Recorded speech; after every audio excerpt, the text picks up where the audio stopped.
आज की क्लास में हम जानने वाले हैं रेडॉक्स अभिक्रिया क्या होती है। रेडॉक्स अभिक्रिया से जो प्रश्न आता है ये लगभग ऐसे मान लीजिए कि ये हर एग्जाम में तो आना, मतलब हर साल तो उम्मीद बनती है इसकी आने की। तो समझते हैं रेडॉक्स अभिक्रिया क्या होती है। तो भाई पहले इसकी हम थ्योरी लिख लेते हैं, आपको समझाते रहेंगे साथ के साथ, और थ्योरी भी हम लिखते रहते हैं। वह रासायनिक अभिक्रिया, ठीक, वह रासायनिक अभिक्रिया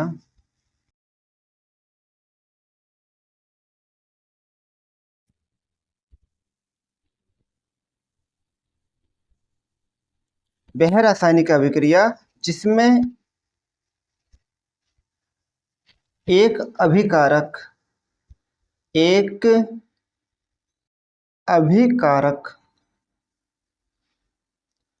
का ऑक्सीकरण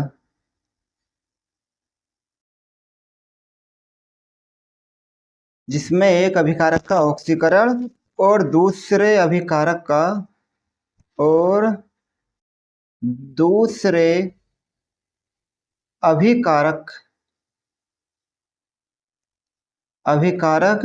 का अपचयन होता है रेडॉक्स अभिक्रिया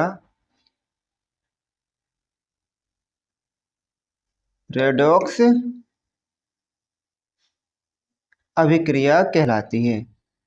ठीक है, रेडॉक्स अभिक्रिया कहलाती है। क्या है इसकी परिभाषा? ऐसी रासायनिक अभिक्रिया जिसमें एक अभिकारक का ऑक्सीकरण और दूसरे अभिकारक का अपचयन होता है रेडॉक्स अभिक्रिया कहलाती है। अब तुम कहोगे कि समझ में तो आया ना कि ये क्या क्या है भाई, रेडॉक्स अभिक्रिया क्या है, मतलब ऑक्सीकरण और अपचयन क्या होते हैं। तो समझ लीजिए इसको भी।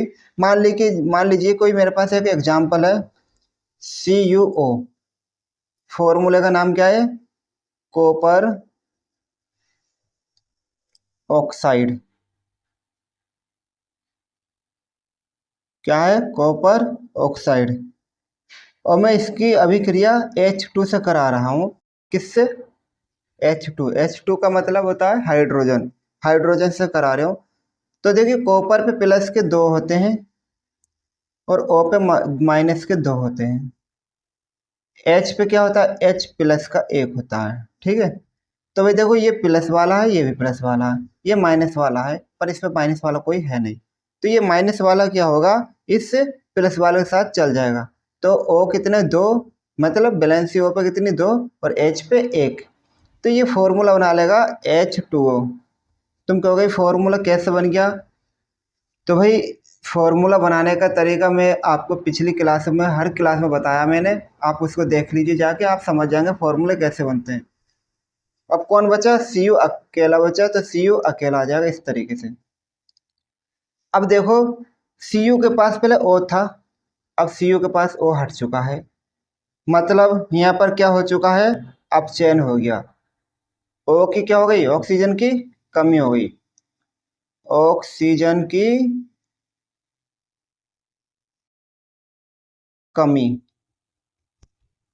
ऑक्सीजन की कमी को हम बोलते हैं अपचयन। ध्यान रखना, क्या कहते हैं? अपचयन। जब ऑक्सीजन हटता है उसको कहते हैं अपचयन। यहाँ देखो पहले H था, H2, अब इसको O मिल गया यहाँ पर आते ही। इसका अर्थ हुआ कि यहाँ पर O, यानी यहाँ लिख देता हूँ, ऑक्सीजन की प्राप्ति। ऑक्सीजन यहाँ पर क्या हुआ? प्राप्त हुआ। ठीक है, ऑक्सीजन की प्राप्ति। तो ऑक्सीजन की प्राप्ति को ही हम क्या कहते हैं? ऑक्सीकरण कहते हैं। क्या बोलते हैं? ऑक्सीकरण कहते हैं। समझ में आ रहा होगा, उम्मीद करता हूँ। देखो कॉपर ऑक्साइड का O हट गया, Cu बचा, सिर्फ कॉपर बचा। कॉपर यानी ऑक्सीजन की कमी हुई है, अपचयन कहलाएगा। और यहाँ पर H2 था, यहाँ पर आते ही क्या हो गया? H2O। इसका अर्थ हुआ कि ऑक्सीजन की प्राप्ति हुई है, यानी ऑक्सीकरण। तो जो हमारी थ्योरी थी वही तो बोल रही थ्योरी भी, ऐसी रासायनिक अभिक्रिया जिसमें एक अभिकारक का ऑक्सीकरण और दूसरे अभिकारक का अपचयन होता है, ठीक, रेडॉक्स अभिक्रिया कहलाती है। ये तुम्हारा क्या है, रेडॉक्स अभिक्रिया की कंप्लीट परिभाषा और ये विद एग्जाम्पल, यानी एग्जाम्पल के साथ कंप्लीट परिभाषा है। अगर हम इसके कुछ एग्जाम्पल करना चाहें तो हम एग्जाम्पल भी इसके कर सकते हैं। तो जैसे कि मैं कुछ एग्जाम्पल आपको समझाता हूँ, उसको समझिए। एक एग्जाम्पल मैं लिखता हूँ, देखिए मैं एग्जाम्पल लिखता हूँ। दूसरा एग्जाम्पल, ये तो पहला एग्जाम्पल हो गया था, और दूसरा example zinc plus CuSO4 copper sulphate, ठीक। ये हमारा पास है जिंक और ये कॉपर सल्फेट। जिंक पे 2 प्लस होते हैं, कॉपर पे 2 प्लस होते हैं, सल्फेट पे 2 माइनस होते हैं। तो Zn किसके साथ जाएगा, SO4 के साथ, तो बनेगा ZnSO4, और कॉपर क्या हो जाएगा, अलग हो जाएगा।